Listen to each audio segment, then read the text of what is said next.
Linda Drattell, welcome to my radio show. I had the pleasure of meeting you on my TV show. How are you doing today? I'm doing great, Mel. Thank you so much for having me here today. It's my pleasure. First off, tell us about your children's book and what inspired you to write it. The children's book, which is called Who Wants to Be Friends with a Dragon? I'll give you a little background. I've always had a love for languages, and despite my becoming deaf, I very much wanted to learn Spanish. My tutor, who is Eve Little, who ended up being my co-author, would come to my house, but because I had trouble understanding the spoken word, Eve introduced me to children's stories written in Spanish to help me gain a working vocabulary. One day, she suggested we should write our own children's story to practice Spanish. We discussed writing about a dragon who had attributes that were different. Scales on his back, sharp nails, breathes fire, that sort of thing. And then discussed how the dragon would have gone about making friends with others who might be afraid of him. We then thought about how the dragon would have felt about himself being different, and then he might self-isolate because of how he was different from everyone else. At one point I said, well, hold on a minute, that dragon is me.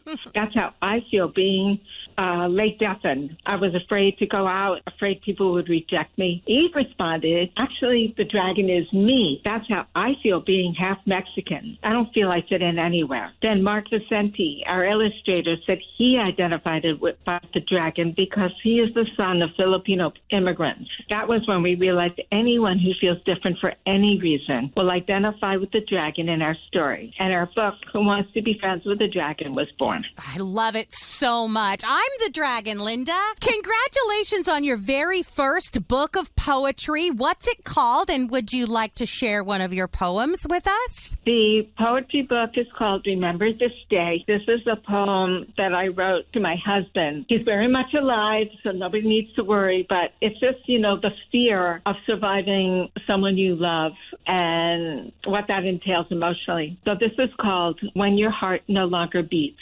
I know one day you will take your last breath, leave me and grasp the cold hand of death.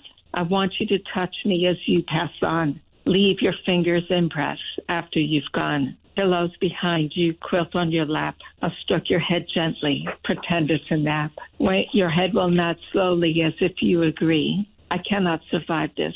It should have been me to go first. I should have been first. Wow, Linda, that is so powerful. You got me in the feels. Thank you for sharing that. So where do we go to purchase your amazing books? These two books are now available both on Amazon, BarnesandNoble.com, and Bookshop.org. You can also go to Finishing Line Press for Remember This Day and Durham's Publishing Company's website for Who Wants to Be Friends with a Dragon. And I just want to mention a second collection of poetry of mine is going to be published in 2024, also by Finishing Line Press. And the name of that one will be The Lighter Side of Horse Manure. I can't wait. Linda, thank you so much for being on the show and for sharing some of your beautiful words with us today. Thank you so much for having me.